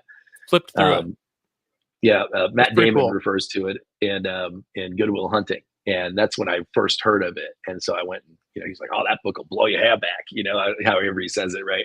And so I went and read it, and the book is terrific, fascinating. I mean, he just goes through and kind of what his intent, I think, in retrospect, is to deconstruct some of these American myths, right? Is to literally say, look, that's not exactly the way it went down, right? Here's the way it went down, right? And I mean, his stuff is very well sourced. I mean, it is what it is, and it's Yeah. unfortunate that the American myth is not true. Well, I'm sure the deconstruction is more accurate than the myth. I'll just For grant sure, that right right? now. For okay, and so and Oliver Stone has a series too. I can't remember what it's called, but and he basically goes through and takes he looks He did at one these on like World War II that was kind of like that. did he? Okay, Yeah. so this particular series that I'm thinking of is like 9 or 10 episodes, and he goes through. I'll find it. We'll put it in the links when we after the episode. But he goes through and basically like picks out these historical figures that had they not been there or had they not been sidelined, history would have forked a completely different way, theoretically, right? And and all of that serves to deconstruct the American myth that you're talking about, right? And there is a lot about the what's the project that the Washington Post does, the 1619 project or whatever, Yeah. or New York Times, whoever's behind Yeah. that. I know which one you're talking about. Um, but basically, going back and kind of rewriting the American mythology to be more realistic about whether it was, different groups of people that were subjugated or taken advantage of, or whatever you want to call it, right? Whether it was um, you know, how slavery and all those different things kind of underpin, you know, who we were as a nation, even after the Civil War, and all these different things, right? They deconstruct that American myth and American exceptionalism or whatever you want to call it, right?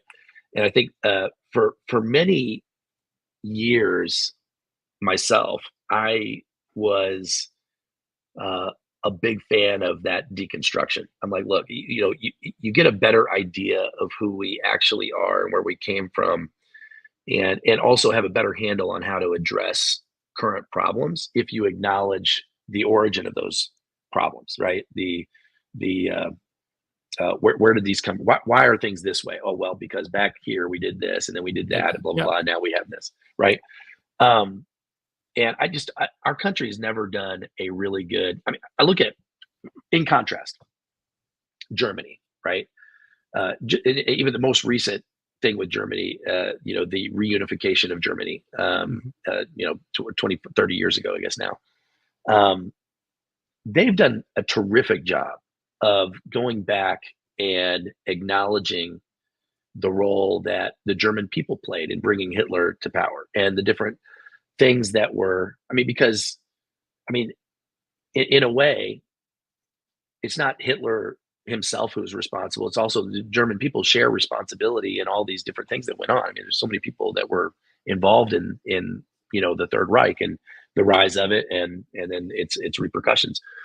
And they've done such a great job of that introspection, the examination publicly, the looking through it, all the different. Even when they reunified, just with that sense um, of sobriety in terms of like, hey, this is exciting for us, but we also acknowledge the inherent dangers that other people might feel. Here's why. Here's what we've done to work through these things, right? Um, and we've just done a really terrible job of that because there's a lot of, I think a lot of these projects, whether it's Zen or the 1619 project or any of these other things, calling attention to the fact that, what we did with the American Indians, what we did with Black people, what we did with civil rights, well, all the different things that we've done, right? And even currently, the books like Confessions of an Economic Hitman that you and I have read, Sure. all we love, and these understandings of the mechanisms that go on, and how much oil and the hunt for oil and the wanting to monopolize the oil supply, et cetera, has played into uh, the different reasons that we've enacted certain foreign policy things. They fight against that American myth that you're talking about, and I think there is a way to acknowledge these things, openly talk about these things, process these things, and then still embrace the founding myths and different things contextually in a way that everybody can, at least the vast majority of people can buy into. Um, it's just not being done because the conversation, it's like the people that want to have the conversation, they get shouted down by the people who are so married to the myth that they can't abide the how dare you disclose these facts, Yeah. and then on the flip side, there is a rightly so pointed out on by the people that want to protect the American exceptionalism or the myth or whatever you want to call it, that say, hey, when you take away this story and replace it with this other story, what you're doing is you're raising a whole generation of Americans who are no longer proud of their country, who instead are whatever the case may be, right? And that's hard to argue against because I mean that is in fact what we see happening. And again, just going like the Citizens United conversations, like the intent was maybe this, but the effect was actually this other thing. So yeah, my my answer to your question, what do I think about that? I love the idea, and it's a conversation that has to be, I think, explored more Yeah. Openly. with all the stakeholders, right? Because Yeah. the way the myth has been written is, like Napoleon says, right? The victors write the history, right? I mean, so um, the way the myth was written was to the benefit of a certain group of people, and that doesn't necessarily translate to the reality of the people living, the stakeholders living in America now, or even what those people living in America now want. you know? So Well, I don't know. That's a good question. there was there was a funny piece written by Scott Alexander on Columbus Day. I think it was a year or two ago, and a lot of people were. This was right after the 1619 project had, like, oh my gosh, Christopher Columbus is actually, kind of a bad person, right? I mean, Right, right. you know, I remember oh, hearing that for the first time as a much younger person and being shocked and almost like, what are you offended, talking about? like, Christopher Columbus is a hero, So you know? so he did a fun little dialogue between these two characters. So I'm I'll risk quoting it out of context because I like Yeah, this go for it. paragraph. But he says Christopher Columbus did nothing wrong, and someone's like, "What are you talking about?" He says, "What about like genocide and slavery and torture?" And he's like, "Oh, no, no, no. Cristobal Colon did all those things. Christopher Columbus did nothing wrong." Says the relationship between Cristobal Colon, which is how you would say his name in Say his Portuguese, name. Yeah. and Christopher Columbus is the same as the relationship between Saint Nicholas of Myra and Santa Claus. Saint Nicholas of Myra is a historical figure who lived in 4th century Anatolia. He may or may not have done bad things like physically attack people who he disagreed with at church councils. One of the stories, he goes and slaps someone across the face for denying the divinity of Christ. um, but Santa Claus is a jolly old man who lives at the North Pole and spreads holiday cheer. In the same way, Cristobal Colon is a historical figure responsible for many serious crimes. But Christopher Columbus is a brave explorer who set forth across the ocean sea with only 3 tiny ships, despite the risk that he might fall off the edge of the world.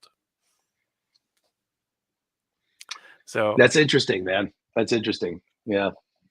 so it's like we can celebrate the mythical Christopher Columbus who did good things, and then we can also examine the flawed historical figure who did many bad things. Mhm. At the time, by the way, recognize that they were bad things. Um, Yeah, uh, that's an interesting one because, you and I've had the conversation multiple times. It's like, it makes no sense to judge people who lived 500 years ago with the morals and values that we have today because the context is just that doesn't translate. But it is okay to judge people who lived 500 years ago by the standards that they had 500 years ago. And well, if at th- that time you were a major criminal, then you were a major criminal. there's a wild letter that I think it's the King of Spain writes to Christopher Columbus, who's now Governor Columbus, the New World, and he says, "Why is the king's governor enslaving the king's people?" And it's just like when the King of Spain is like, "You need to cool it," You need then to cool it. You need to chill then out. Yeah, we know something has gone terribly wrong at the time. At the time, at the time. Yeah, at yeah. the time. Exactly. That's interesting, man. So maybe the last few minutes, because I know you got to run here in a minute, but you have any predictions on the Democratic side from Oh, what you've been seeing? yeah. So I'm still getting Biden's campaign letters. Love getting them. And they're still saying they're in. No one is not been anything like, well, as soon as Joe recovers from COVID, we'll have a discussion, but we're still confident that Trump must be stopped or something like that. It's like, no, no, please donate to our campaign. We're still going. Um, and then I think today, so we're recording this live on the 19th, July 19th, 2024. I think the campaign has basically denounced all the people that are saying that, oh, he's thinking about what he should do next. They're like, that is all garbage. We are still. I think his press, not his press, but the campaign manager has said the entire campaign is around the Biden Harris ticket. We're not changing anything. Right. So I see that, but then Chuck Schumer, who is really good at reading the political winds and flowing. I mean, he Sticking he his is finger in the air and figured out well, he figured he out where is it's going. he is good at this. Yeah, he is. Yep. He's been calling for Biden to leave, which I think means that there's a lot of people behind him that are seeing this, and then I He think would not he would not be he's not going to vocal stick his unless he neck out knew. there. That's right. That's And right. then I think also former President Obama has also said something about, like, maybe it's time to reevaluate or see if you can go for it. So I don't know. I'm giving him probably like a 70% chance that he bows out. But it would just do so many terrible things. Like either they nominate Harris because she is the duly elected vice presidential vice president. I mean, she is the vice president. It's like, why wouldn't that would be a really weird no confidence vote in her to get her to leave. If it's an open convention, tend to be very messy. There's a lot of weird Exciting org. though, fun to Yeah, I watch. mean, if you like watching the news, they're exciting, but in terms of like a voter, um, they're just going to see a bunch of chaos. Then people are mad at each other, and there's always accusations of skullduggery behind the scenes of how that What a person got great word, nominated. Like, skullduggery. it's just, I think the optics on that are really bad. I If they agree. do it before the convention, it's going to look like backroom deals and anti-democratic. If they do it at the convention, like, well, hey, look, here's our delegates, and they selected just the way the process. Well, that's in the middle of August. It's late August.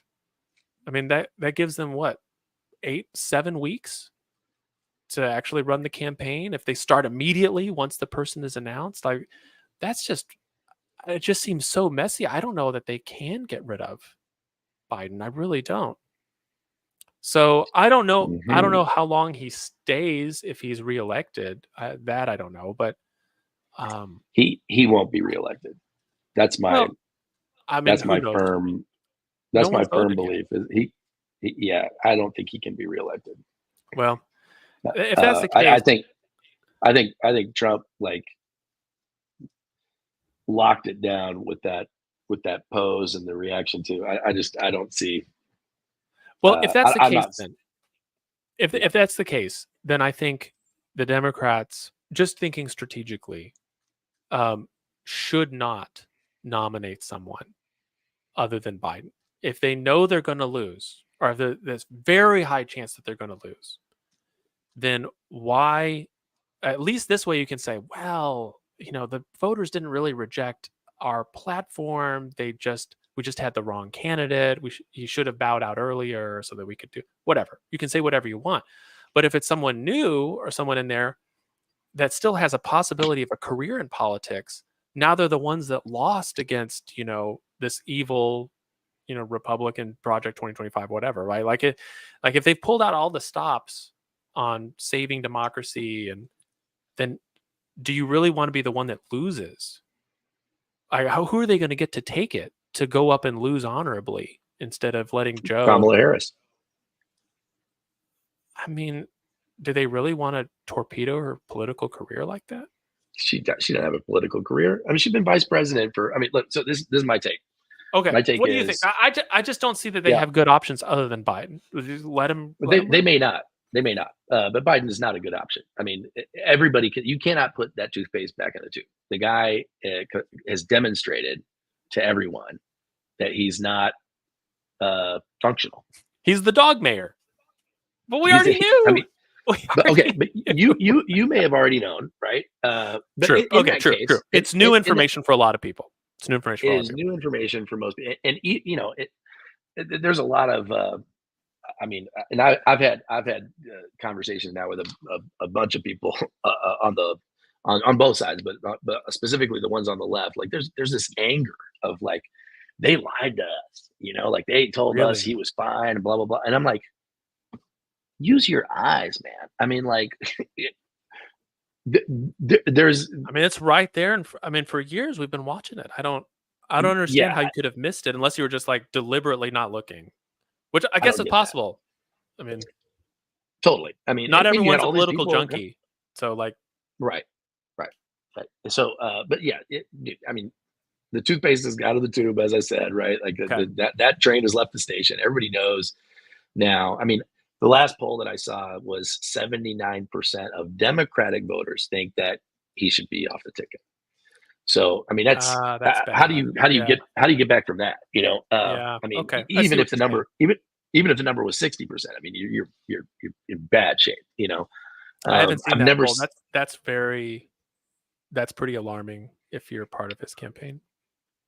yeah, and I just don't. I mean, I get the motivation of the people in his campaign that want to keep him running, and I get his desire to want to keep on. Well, part of me doesn't get his desire, but I mean, obviously he has it. So he stated he wants to stay in, but I just he's got to go. I don't see how at this point. And in the last interview he did with Lester Holt, I think yesterday or the day before, he finally acknowledged there was Was there that was the a one where crack he that he forgot the name of his defense secretary, yeah Lloyd the Austin? black guy yeah he's like, oh yeah, the black guy. I'm like, I nominated geez. the black man, like What are the you defense talking about? secretary, Secretary Austin, General Secretary Austin. Okay. That's right. Him. Yeah, just come on. I mean, so Yeah. he's I think he's toast. Okay. Uh, my hot take is Trump's to lose at this point. I don't see how Unless he screws it all the up, different. it's gonna. Yeah, I mean, a month ago, even the polling was that if Trump was indicted, actually convicted on any of these things, that half of the Republicans would bail on Trump, because and that was their own polling that said that, and that's proven to be a Not to be. non-issue. Yeah. And I think even the status of those convictions is in doubt with the latest Supreme Court ruling. So he's got zero problems. All the Republicans are behind him. He's if they did make a move to enforce any of those convictions, put him in jail or whatever, I mean, it would be massive outcry. They can't do it now. That's so. You're gonna put the man that God rescued in jail? Yeah, this is my point, and It's in not gonna fact, work. It's not gonna seeing work. that, I mean, can you imagine, dude, Oh yeah. if that attempt had been successful, if he had somehow been killed, I mean, like, just dude, the uprising would be just That'd be terrible. That'd out be of terrible for the control, man. country in so many ways. And I don't even know that it would be resolved peaceably, So I don't see how Biden has any kind of path there. Now, in terms of now tactically, like what do you do? How do you do it? I think you're right. I don't see how they step over Kamala Harris. She, do I think she's had any kind of? I mean, she's been completely invisible as a vice president. There's nobody that I've talked to outside of complete party loyalists that are like, oh, she's amazing. I mean, Well, she she she she was put in charge of the border, which has been a success. right. So yeah, there you go. So I don't. Yeah, I don't. But I don't see terrible optics to pass her over or to somehow like shoe in. Everybody that I've seen, with the exception of Gretchen, what's her name, Whitmer from from Michigan. Michigan, Whitmer, is a white man as a substitute. I don't see how they, being the party that they are able to do that. Mm-hmm. Whitmer has zero uh, uh, incentive, I think, to jump in. In fact, if anything, if I was an up and coming Democratic, soon to be superstar, whatever, if I saw myself as that kind of person, I would be Stay like, out. bro, like completely, like let Biden or Harris or whoever fail, and then I can come in and save the day here in 4 years or whatever the case may be. There's just no incentive structure there. Also, all of the millions of dollars that have been raised by the Biden Harris campaign, she's the only person that can actually touch that money. Like I if don't think they that matters. Most of the money is going to be dark money anyway. Do you think that's going to? You think future that's? money, but current money, they would have to re-raise all that money. Well, it's So only I like don't, I don't see 150 million bucks. Like the dark money that's going to flow into the. I mean, it's going to be each side is going to spend well over $1 billion, but it's almost all going to be through PACs, and the PACs aren't beholden to any particular candidate. That's the whole point. So I mean, maybe that there is going to be some money that will be lost if Harris is if not the if nominee. anybody else takes the top of the ticket. The other thing is that the state laws of getting candidates on the ballot. I don't. I haven't heard anybody talk about that in the media. All these different discussions and what ifs and dream scenarios and wet dreams and whatever they're being put out there. They're not. Nobody's going into the actual state laws that about how you get on the ballot. Most of these deadlines are passed. I don't know how you replace somebody. They're not on there as Democratic Party nominee X. Right. It's Joe. That It's Biden person. Harris. Yeah. And so, I mean, she's already on the ballot as a vice presidential candidate for sure. But it's it's if it turns into the Harris Whitmer ticket or whatever the case may be, that she would still receive the electoral she votes from the she would electoral college. retain. Correct. And I don't see anybody else being in a position to do that. And to your earlier point, at least the way you and I see it, I think many other people see it. It's basically um, a empty suit at the top of that ticket. I don't know that it really impacts. There's plenty of people that will vote for whoever the Democrat is to stop Trump and stop our democracy slipping away, et cetera, et cetera. So I don't think that really matters. I mean, you listen to Joy Reid and some of these other people, they're just like, dude, we have to stop. It doesn't even matter. I mean, like it could, I think Bill Maher said it could be Biden's brain and a vat of blue liquid I would vote for. So I think I some just, of these people would rather vote for literally Adolf Hitler. It's like, in order to stop Trump, let's vote for Hitler, Like, I think some of them, it's like, let's vote for Satan. Satan's better, yeah. I just, to me, that's crazy. And I think the other thing too that's backfiring on these guys in a big way is the Project 25 stuff that I've shared with you and stuff. And for those of you watching that haven't seen that, you go Google it and you can get the whole download. It's a Heritage Foundation, right? Yeah, Heritage Foundation wish list of things that we want to do if and when Trump takes back over. And there are some things on there that I find personally alarming. However, that being said, there are plenty of things on there that make complete sense to most people, like like complete sense, and in fact, dovetail in very nicely in kind of returning power to the people. Now whether it would be implemented uh, with that intention, and do I trust the people that are implementing it to have the right whatever. I mean, like, no, I don't. However, and I'll just say that categorically, no, I don't. However, it's kind of like with the Chevron decision that just came down from the Supreme Court. It's like, dude, this cuts both ways, and in fact does something very structurally important, which is to take power away from the executive and put it back into Congress's hands, which is where it belongs. It's like, look, do your job, which I think that's good. That's a structural good thing. And I think a lot of the things in there, having read through now completely, like, yes, there's some things in there that I find concerning. There are also some things to me that's a 50-50. It can be both good and bad.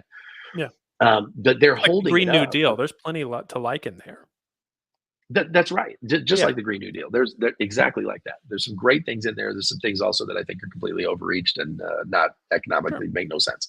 And they make great talking points to be like, oh, They look, make they're great. going to ban cows, You're like, Right, Yeah. exactly. And they're useful. They're useful as this kind of like boogeyman, right? Yeah. So it's like what's the uh, uh, the history?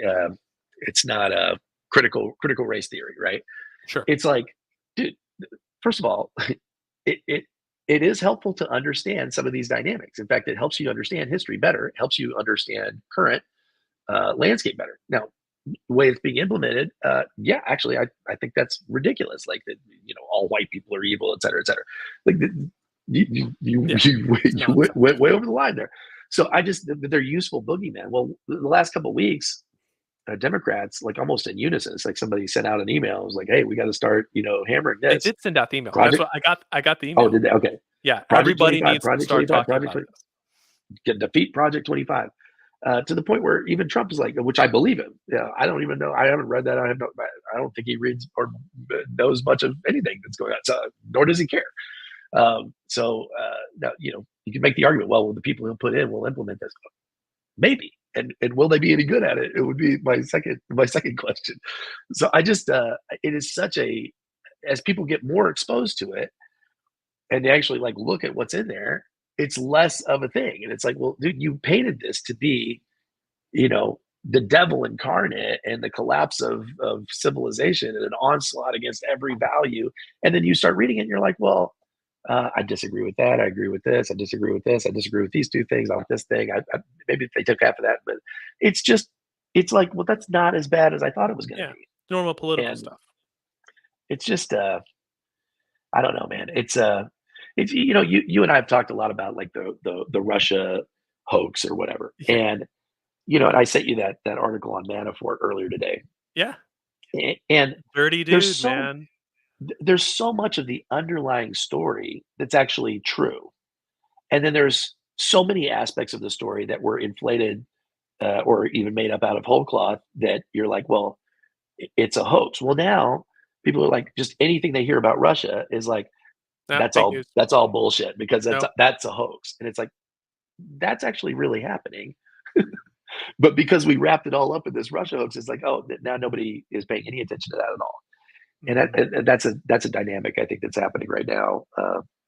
It's just the left sucks at salesmanship, and that's my final point here. They can't tell a story, they can't sell, and Republicans just can't. And I think a lot of it's just because that they are more willing to embrace mythology and some of these different things that, to your point, I think was a great point. Is why they have a way more likely chance to win in November. Well, I think, especially if the Democrats figure out maybe a better product to sell, and this is something I think, we haven't been paying as much attention to as I hope she doesn't mind if I speak for her, but my oldest daughter is turning 18 here in August. This will be the first election she votes in here in November, and That's so I exciting. told her, it's like, "Here's what you do, like, Wish we had here's." better options for. I know.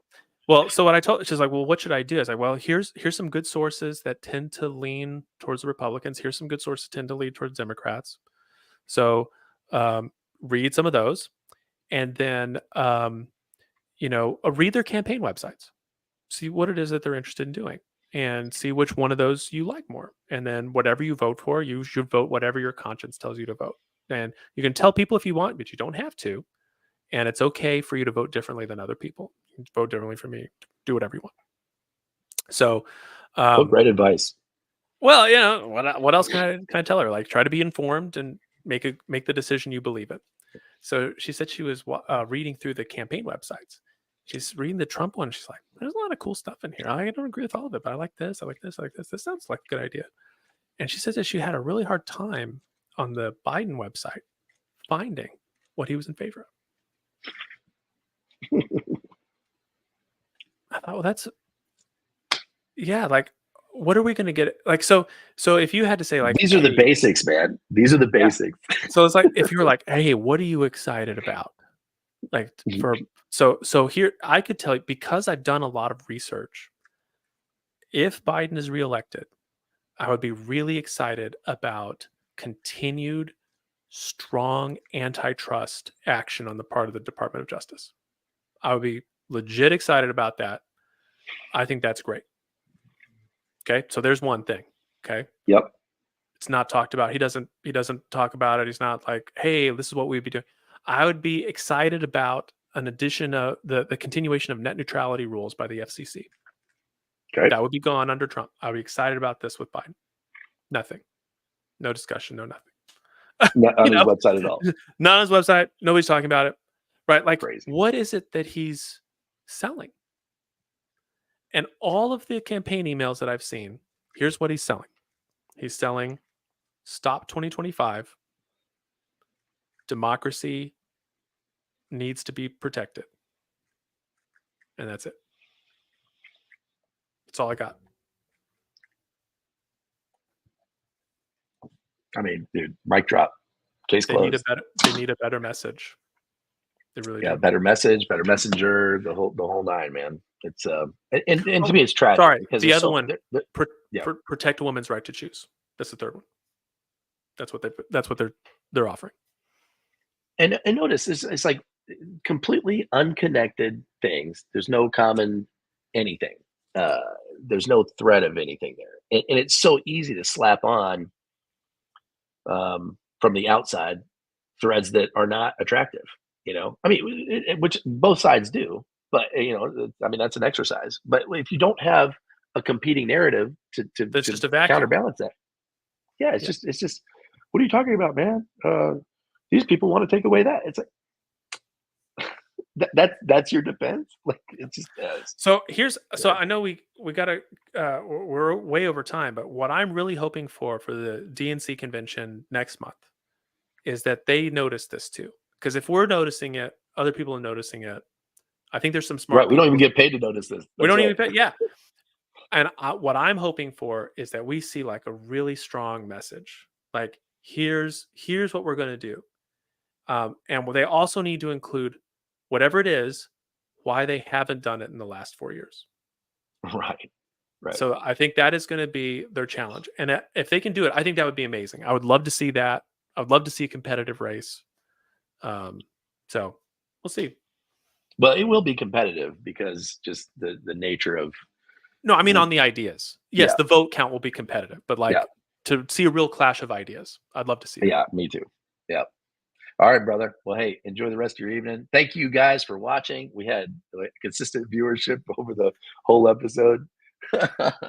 And, next week, are you good for Wednesday this Yeah, time? Maybe? yeah. Be Alright. here Wednesday. We'll Let's we'll do it. we'll we'll do it Back midweek. to Alright. true hump day. Hump day. Alright. Thanks, guys.